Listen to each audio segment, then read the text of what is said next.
सोचिए, पीरियड्स शर्म नहीं बल्कि एक कॉन्स्टिट्यूशनल राइट है। भारत में अब ये हकीकत बनने जा रहा है। लाखों लड़कियों के लिए ये कोई सवाल नहीं, बल्कि एक कड़वी सच्चाई है। एक ऐसी सच्चाई जो उनकी पढ़ाई छीन लेती है। और यहीं पर सुप्रीम कोर्ट के ये शब्द सब कुछ बदल देते हैं। ये अब सिर्फ हाइजीन नहीं, कॉन्स्टिट्यूशनल डिग्निटी का सवाल है।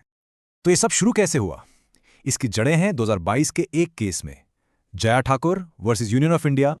कोर्ट ने इसे समझने के लिए एक पावरफुल आइडिया यूज किया, इंटरसेक्शनैलिटी। मतलब ये सिर्फ एक प्रॉब्लम नहीं है। जब एक लड़की स्कूल छोड़ती है तो उसके 3 मौलिक अधिकार एक साथ छिन जाते हैं: समानता, गरिमा और शिक्षा।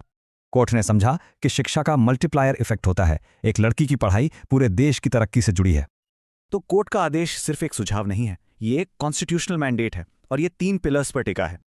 तो पहला पिलर है इंफ्रास्ट्रक्चर, यानी स्कूलों में सही माहौल बनाना। अब ये सारी सुविधाएं हर स्कूल में मैंडेटरी हैं, उतनी जरूरी जितना कि पीने का साफ पानी।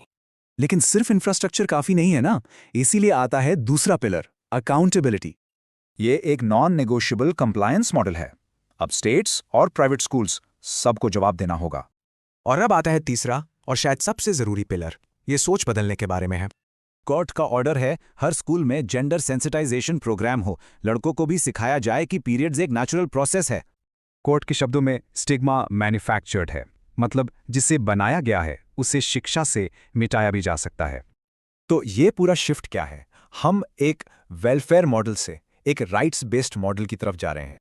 तो ये सिर्फ एक पॉलिसी चेंज नहीं है, ये एक सिविलाइजेशनल शिफ्ट है, एक पूरी सोच में बदलाव। तो 30 जनवरी को सुप्रीम कोर्ट ने अपना ऐतिहासिक फैसला सुना दिया है। उन्होंने अपना काम कर दिया है।